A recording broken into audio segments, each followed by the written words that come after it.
Hi friends, ಎಲ್ಲರಿಗೂ ನನ್ನ ಚಾನಲ್ಗೆ ಸ್ವಾಗತ. ಪ್ಲೀಸ್ ನನ್ನ ಚಾನಲ್ನ ಸಬ್ಸ್ಕ್ರೈಬ್ ಮಾಡ್ಕೊಳ್ಳಿ, ಆಯಿತಾ? ಸಬ್ಸ್ಕ್ರೈಬ್ ಮಾಡ್ಕೊಳ್ಳಿ ಪ್ಲೀಸ್ ಪ್ಲೀಸ್ ಪ್ಲೀಸ್. ಬನ್ನಿ ಇವತ್ತಿನ ಸಂಚಿಕೆನ ಶುರು ಮಾಡೋಣ. ಮೋಡ ಕರಗಿ ನೀರಾದಾಗ ಮುಂದುವರೆದ 8ನೇ ಸಂಚಿಕೆ. ನಿಖಿಲ್ ಮತ್ತು ಸೋನಲ್ ಹಾಸ್ಪಿಟಲ್ ಬಳಿ ಬಂದು ಗಾಡಿ ನಿಲ್ಲಿಸಿದ ನಿಖಿಲ್, ಸೋನು ನೀನು ಹೋಗಿ ಅಪಾಯಿಂಟ್ಮೆಂಟ್ ತಗೋ, ನಾನು ಅಷ್ಟರಲ್ಲಿ ಗಾಡಿನ ಪಾರ್ಕ್ ಮಾಡಿ ಬರುತ್ತೇನೆ ಎಂದು ಹೇಳಿ ಬೈಕನ್ನು ಪಾರ್ಕ್ ಮಾಡಲು ಪಾರ್ಕಿಂಗ್ ಏರಿಯಾ ಕಡೆ ಹೋಗುತ್ತಾನೆ. ಸೋನಲ್ ಆಸ್ಪತ್ರೆಯ ಒಳಗೆ ಬಂದು ರಿಸೆಪ್ಷನ್ ಬಳಿ ಬಂದು ಎಮರ್ಜೆನ್ಸಿ ಕೇರ್ ಎಲ್ಲಿದೆ ಎಂದು ವಿಚಾರಿಸುತ್ತಾಳೆ. ಅವರು ಎಮರ್ಜೆನ್ಸಿ ಕೇರ್ನ ಅಡ್ರೆಸ್ಸನ್ನು ಹೇಳಿ ಸೋನಲನ್ನು ಅಲ್ಲಿಂದ ಕಳಿಸಿದ್ದಾರೆ. ಆ ಅಡ್ರೆಸ್ ಹೇಳಿದ ಕಡೆ ಬಂದು ಸೋನಲ್ ಅಲ್ಲಿ ನೋಡಲು ಸ್ವಲ್ಪ ಪೇಷಂಟ್ ಡಾಕ್ಟರ್ಗಾಗಿ ವೆಯ್ಟ್ ಮಾಡ್ತಾ ಚೇರ್ ಮೇಲೆ ಕುಳಿತುಕೊಂಡಿದ್ದರು. ಅವಳು ಬಂದು ಅವರ ಪಕ್ಕವೇ ಕುಳಿತುಕೊಳ್ಳುತ್ತಾಳೆ. ಆಚೆ ಬಂದ ನರ್ಸ್ ಒಬ್ಬರು ಹೇಳಿ ಎಂದು ಸೋನಲಿಗೆ ಕೇಳಲು, ಸೋನಲ್ ನಾನು ಡಾಕ್ಟರ್ಗೆ ತೋರಿಸಬೇಕಾಗಿತ್ತು ಎಂದು ಹೇಳುತ್ತಾಳೆ. ಅದಕ್ಕೆ ಆ ನರ್ಸ್ ನಿಮ್ಮ ಹೆಸರು ಏನು ಎಂದು ಕೇಳಲು ಅವಳು ಸೋನಲ್ ಎಂದು ಹೇಳಲು ಆ ಹೆಸರನ್ನು ಟೋಕನ್ ಮೇಲೆ ಬರೆದುಕೊಂಡು, ಸರಿ ನೀವು ಇಲ್ಲೇ 10 ನಿಮಿಷ ವೆಯ್ಟ್ ಮಾಡ್ತಾ ಇರಿ, ಇವರೆಲ್ಲ ಹೋದ್ಮೇಲೆ ಲಾಸ್ಟಿಗೆ ನಿಮ್ಮನ್ನು ಕರಿತೀವಿ ಎಂದು ಅಲ್ಲಿಂದ ಹೋಗುತ್ತಾಳೆ. ಅಲ್ಲಿದ್ದ ಎಲ್ಲ ಪೇಷಂಟ್ ನಿಧಾನವಾಗಿ ಒಬ್ಬೊಬ್ಬರೇ ತೋರಿಸಿಕೊಂಡು ಆಚೆ ಹೋಗಲು ಅಲ್ಲಿ ಸೋನಲ್ ವೆಯ್ಟ್ ಮಾಡುತ್ತಾ ಕುಳಿತುಕೊಳ್ಳುತ್ತಾಳೆ. ಅದೇ ಸಮಯಕ್ಕೆ ನಿಖಿಲ್ ಸಹ ಗಾಡಿ ಪಾರ್ಕ್ ಮಾಡಿ ಅಲ್ಲಿಗೆ ಬಂದಿದ್ದ. ಬಂದು ಸೋನು ಅಪಾಯಿಂಟ್ಮೆಂಟ್ ತಗೊಂಡ್ಯಾ ಎಂದು ಕೇಳುತ್ತಾನೆ. ಅದಕ್ಕೆ ಸೋನಲ್ ತಗೊಂಡಿದ್ದೀನಿ, 10 ಮಿನಿಟ್ಸ್ ವೆಯ್ಟ್ ಮಾಡಿ ಅಂತ ನರ್ಸ್ ಬಂದು ಹೇಳಿದ್ದಾರೆ ಎಂದು ಹೇಳುತ್ತಾಳೆ. ಅದೇ ಸಮಯಕ್ಕೆ ನರ್ಸ್ ಸಹ ಡಾಕ್ಟರ್ ಕ್ಯಾಬಿನಿನಿಂದ ಆಚೆ ಬಂದು, ಮಿಸಸ್ ಸೋನಲ್ ಬನ್ನಿ ಒಳಗೆ, ಡಾಕ್ಟರ್ ವೆಯ್ಟ್ ಮಾಡ್ತಾ ಇದ್ದಾರೆ ಎಂದು ಕರೆಯುತ್ತಾರೆ. ನಿಖಿಲ್ ಮತ್ತು ಸೋನಲ್ ಸಹ ನರ್ಸ್ ಹಿಂದೆ ಒಳಗೆ ಹೋಗುತ್ತಾರೆ. ಒಳಗೆ ಬಂದ ಸೋನಲ್ ಮತ್ತು ನಿಖಿಲ್ ಬಂದು ಡಾಕ್ಟರ್ ಎದುರುಗಡೆ ಇದ್ದ ಚೇರ್ ಮೇಲೆ ಕುಳಿತುಕೊಳ್ಳುತ್ತಾರೆ. ಕುಳಿತುಕೊಂಡು ಡಾಕ್ಟರ್ನನ್ನು ನೋಡಲು ಅವರು ಮಧ್ಯಮ ವಯಸ್ಸಿನ ಒಬ್ಬರು ಲೇಡಿ ಡಾಕ್ಟರ್. ಡಾಕ್ಟರ್ ಸೋನಲ್ ಮತ್ತು ನಿಖಿಲನ್ನು ನೋಡುತ್ತಲೇ, ಹಲೋ ಗುಡ್ ಆಫ್ಟರ್ನೂನ್, ಏನು ಸಮಸ್ಯೆ, ಯಾರು ಪೇಷಂಟ್ ಎಂದು ಕೇಳುತ್ತಾರೆ. ಡಾಕ್ಟರ್ ಹಾಗೆ ಕೇಳಿದ್ದೇನೆ. ನಿಖಿಲ್, ಹಲೋ ಡಾಕ್ಟರ್, ಇವಳು ನನ್ನ ವೈಫ್ ಸೋನಲ್ ಅಂತ, ಇವಳೇ ಪೇಷಂಟ್ ಎಂದು ಹೇಳುತ್ತಾನೆ. ಡಾಕ್ಟರ್, ಓಹ್ ಹೌದಾ, ಬನ್ನಿ ನೀವು ಒಳಗೆ ಎಂದು ಸೋನಲನ್ನು ಅಲ್ಲಿಂದ ಡಾಕ್ಟರ್ ಕ್ಯಾಬಿನಿಗೆ ಅಂಟಿಕೊಂಡಂತೆ ಇದ್ದ ಒಂದು ಚೆಕಪ್ ರೂಮ್ ಒಳಗೆ ಕರೆದುಕೊಂಡು ಹೋಗುತ್ತಾರೆ.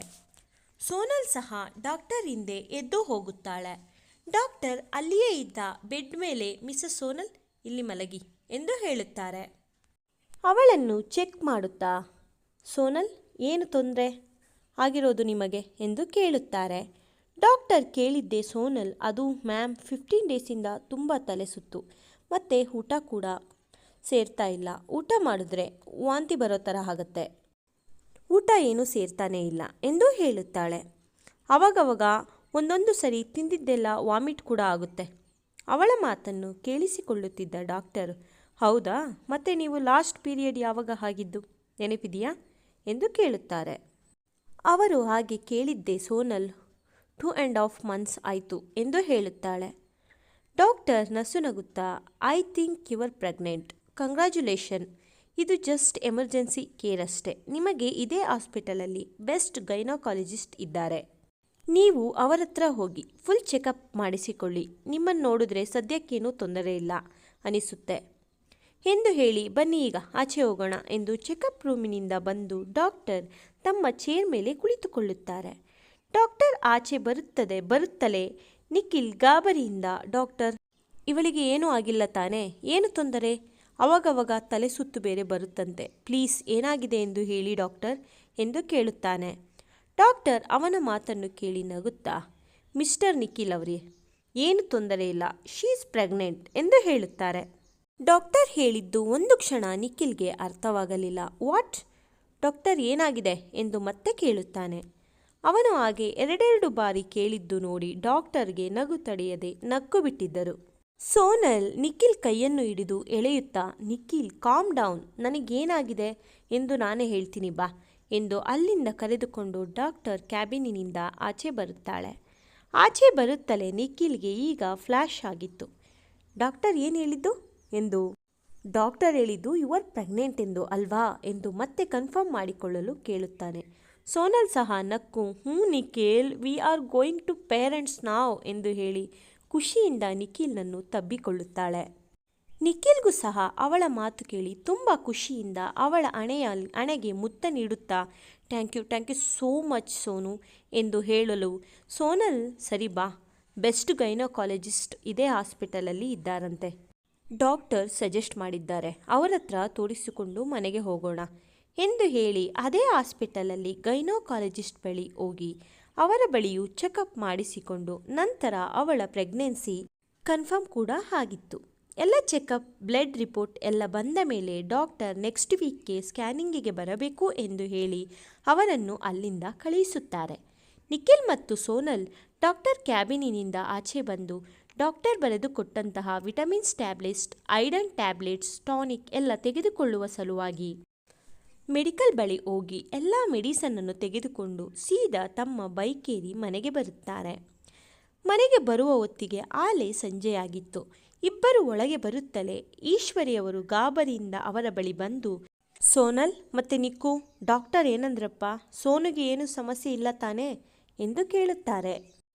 ಅವರು ಹಾಗೆ ಕೇಳಿದ್ದೆ ನಿಖಿಲ್ ಮತ್ತು ಸೋನಲ್ ಮುಖ ನೋಡಿ ನಕ್ಕು ಸೋನಲ್ ನಾಚುತ್ತಾ ಅದು ಅತ್ತೆ ಎಂದು ಮಾತನಾಡಲು ಕಷ್ಟಪಡುತ್ತಿರುವುದನ್ನು ನೋಡಿದ ನಿಖಿಲ್ ಈಶ್ವರಿಯವರ ಪಕ್ಕ ಬಂದು ಕುಳಿತುಕೊಂಡು, ಚಿಕ್ಕಮ್ಮ ನೀವು ಅಜ್ಜಿಯಾಗ್ತಾ ಇದ್ದೀರಾ, ಸೋನಲ್ ಈಸ್ ಪ್ರೆಗ್ನೆಂಟ್ ಎಂದು ಹೇಳುತ್ತಾನೆ.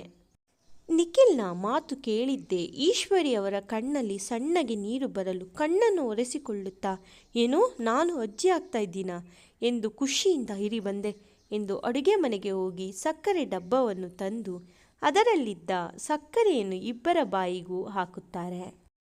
ಈಶ್ವರಿಯವರು, ಸೋನು ಇನ್ಮೇಲೆ ನೀನು ತುಂಬ ಹುಷಾರಾಗಿ ಇರಬೇಕು ಕಣಮ್ಮ, ನೀನೀಗ ಒಬ್ಬಳೇ ಇಲ್ಲ, ನಿನ್ನ ಹೊಟ್ಟೆಯಲ್ಲಿ ನನ್ನ ಮೊಮ್ಮಗು ಕೂಡ ಇದೆ ಎಂದು ಹೇಳಿ ಖುಷಿಯಿಂದ ಹಬ್ಬದ ಅಡುಗೆ ಮಾಡುವ ಸಲುವಾಗಿ ಅಡುಗೆ ಮನೆಯತ್ತ ಹೋಗುತ್ತಾರೆ. ನಯನ ಕಾಲೇಜಿನಿಂದ ಮನೆಗೆ ಬಂದು ನೋಡಲು ಸರಿತಾರವರು ಮನೆಯಲ್ಲಿ ಇರುವುದಿಲ್ಲ. ಸರಿತಾರವರು ಬೆಳಿಗ್ಗೆ ಅವಳಿಗೆ ಇಂದು ಮನೆಗೆ ಬರಲು ಲೇಟ್ ಆಗುತ್ತೆ, ನಾನು ಬರುವ ಹೊತ್ತಿಗೆ ಅಡುಗೆ ಎಲ್ಲ ಮಾಡಿಟ್ಟಿರು ಎಂದು ಹೇಳಿದ್ದ ಕಾರಣ ನಯನ ಸರಿತಾ ಅವರಿಗೆ ಫೋನ್ ಮಾಡಲು ಹೋಗುವುದಿಲ್ಲ. ಸೀದಾ ಒಳಗೆ ಬರುತ್ತಲೇ ಬಂದ ನಯನ ತನ್ನ ರೂಮಿಗೆ ಹೋಗಿ ಫ್ರೆಶ್ ಅಪ್ ಆಗಿ ಬಂದು ಮನೆ ಕೆಲಸವನ್ನೆಲ್ಲ ಮಾಡಿ ಅಡುಗೆಯನ್ನು ಸಹ ಮಾಡಿ ತನ್ನ ರೂಮಿಗೆ ಬರುತ್ತಾಳೆ. ಅರ್ಧಂಬರ್ಧ ಪ್ಯಾಕ್ ಆಗಿದ್ದ ತನ್ನ ಬ್ಯಾಗನ್ನು ತೆಗೆದುಕೊಂಡು ಅದಕ್ಕೆ ಇನ್ನೂ ಅಲ್ಪ ಸ್ವಲ್ಪ ಉಳಿದ ಎಲ್ಲ ವಸ್ತುಗಳನ್ನು ತುಂಬುತ್ತಾ ಎಲ್ಲ ಪ್ಯಾಕಿಂಗ್ ಮಾಡುವ ಹೊತ್ತಿಗೆ ಸರಿತಾರವರು ಸಹ ಮನೆಗೆ ಬಂದಿದ್ದರು. ಮನೆಯೊಳಗೆ ಬರುತ್ತಲೇ ಸರಿತಾ ಅವರು, ಲೇ ನಯನ ಎಲ್ಲಿದ್ದೀಯೇ, ಕಾಫಿ ಮಾಡಿಕೊಂಡು ಬಾರೆ ಎಂದು ಕರೆಯಲು ಅವರು ಹಾಗೆ ಕರೆದದ್ದು ಇಂದು ನಯನಾಗೆ ಸ್ವಲ್ಪವೂ ಬೇಜಾರಾಗುವುದಿಲ್ಲ. ಖುಷಿಯಿಂದಲೇ ತನ್ನ ರೂಮಿನಿಂದ ಆಚೆ ಬಂದು ಸರಿತಾರವರಿಗೆ ಕಾಫಿಯನ್ನು ಮಾಡಿಕೊಂಡು ಬಂದು ಅವರ ಕೈಗೆ ಕೊಡುತ್ತಾ, ತಗೊಳ್ಳಿ ಚಿಕ್ಕಮ್ಮ ಕಾಫಿ ಎಂದು ಹೇಳುತ್ತಾಳೆ. ಕಾಫಿ ಕುಡಿಯುತ್ತಾ ಸರಿತಾರವರು, ಅದೇನೋ ನಾಳೆ ಟ್ರಿಪ್ ಅಂತ ಹೊರಟಿದ್ದೀಯಲ್ಲ, ಎಲ್ಲ ಪ್ಯಾಕಿಂಗ್ ಎಲ್ಲ ಮಾಡ್ಕೊಂಡಿದ್ದೀಯಾ ಎಂದು ಕೇಳುತ್ತಾರೆ. ಅವರು ಹಾಗೆ ಕೇಳಿದ್ದು ನಯನಾಗೆ ಒಂದು ಕ್ಷಣ ಆಶ್ಚರ್ಯವಾಗಿತ್ತು. ಯಾವಾಗಲೂ ವ್ಯಂಗ್ಯದಿಂದ ಮಾತನಾಡುತ್ತಿದ್ದ ಸರಿತಾರವರು ಇಂದು ಪ್ರೀತಿಯಿಂದ ಕೇಳಿದ್ದು ನೋಡಿ ಏನು ಹೇಳಬೇಕು ನಯನಾಗೆ ತಿಳಿಯಲಿಲ್ಲ. ನಯನ ಹ್ಞೂ ಚಿಕ್ಕಮ್ಮ ಆಯಿತು ಎಂದು ಮಾತ್ರ ಹೇಳುತ್ತಾಳೆ.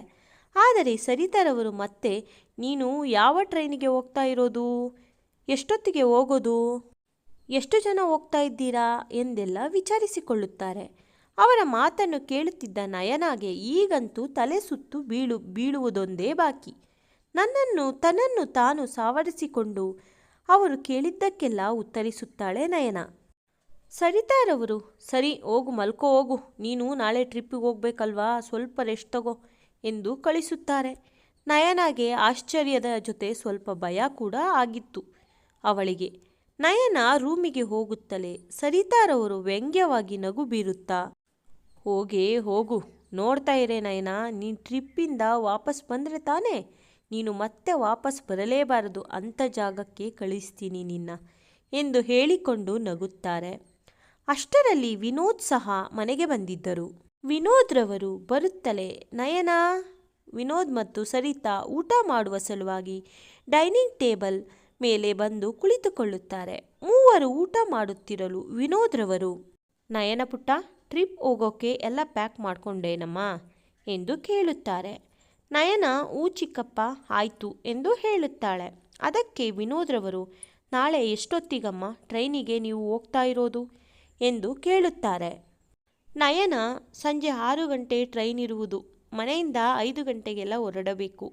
ಸಂಧ್ಯಾ ಕೂಡ ಇಲ್ಲಿಗೆ ಬರುತ್ತಾಳೆ ಚಿಕ್ಕಪ್ಪ, ಅವಳು ನಾನು ಒಟ್ಟಿಗೆ ಹೋಗುತ್ತೇವೆ ಎನ್ನಲು ವಿನೋದ್ರವರು, ಸರಿ ಕಣಮ್ಮ, ಇಬ್ಬರು ರೆಡಿಯಾಗಿರಿ, ನಾನೇ ನಿಮ್ಮಿಬ್ಬರನ್ನು ಕರೆದುಕೊಂಡು ರೈಲ್ವೆ ಸ್ಟೇಷನ್ನಲ್ಲಿ ಟ್ರೈನ್ ಹತ್ತಿಸಿ ಬರುತ್ತೇನೆ ಎಂದು ಹೇಳುತ್ತಾರೆ. ಅದನ್ನು ಕೇಳಿಸಿಕೊಂಡ ನಯನ ಖುಷಿಯಿಂದ ಸರಿ ಚಿಕ್ಕಪ್ಪ ಎಂದು ಹೇಳಿ ಎಲ್ಲರೂ ಊಟವನ್ನು ಮುಗಿಸಿ ಸರಿತಾ ಮತ್ತು ವಿನೋದ್ರವರು ಅವರವರ ರೂಮಿಗೆ ಹೋದರೆ, ಅಡಿಗೆ ಮನೆಯಲ್ಲಿ ಕ್ಲೀನ್ ಮಾಡಿ ಪಾತ್ರೆ ಎಲ್ಲ ತೊಳೆದು ಕ್ಲೀನ್ ಮಾಡಿ ನಂತರ ರೂಮಿಗೆ ಬಂದು ಇನ್ನೊಂದು ಸರಿ ಪ್ಯಾಕಿಂಗ್ ಎಲ್ಲ ಚೆಕ್ ಮಾಡಿ ಹಾಸಿಗೆ ಮೇಲೆ ಮಲಗಿಕೊಳ್ಳುತ್ತಾಳೆ. ಮಲಗಿದ್ದೇ ತುಂಬ ಸುಸ್ತಾದ ಕಾರಣ ನಿದ್ರೆಗೆ ಜಾರುತ್ತಾಳೆ. ಕತೆ ಮುಂದುವರಿಯೋದು. ನನ್ನ ಈ ಕತೆ ನಿಮ್ಮೆಲ್ಲರಿಗೂ ಇಷ್ಟ ಆಗ್ತಾ ಇದ್ರೆ ಪ್ಲೀಸ್ ಚಾನಲ್ನ ಸಬ್ಸ್ಕ್ರೈಬ್ ಮಾಡ್ಕೊಳ್ಳಿ, ಲೈಕ್ ಮಾಡಿ, ಕಮೆಂಟ್ ಮೂಲಕ ತಿಳಿಸಿ ಆಯಿತಾ. ಬಾಯ್ ಬಾಯ್.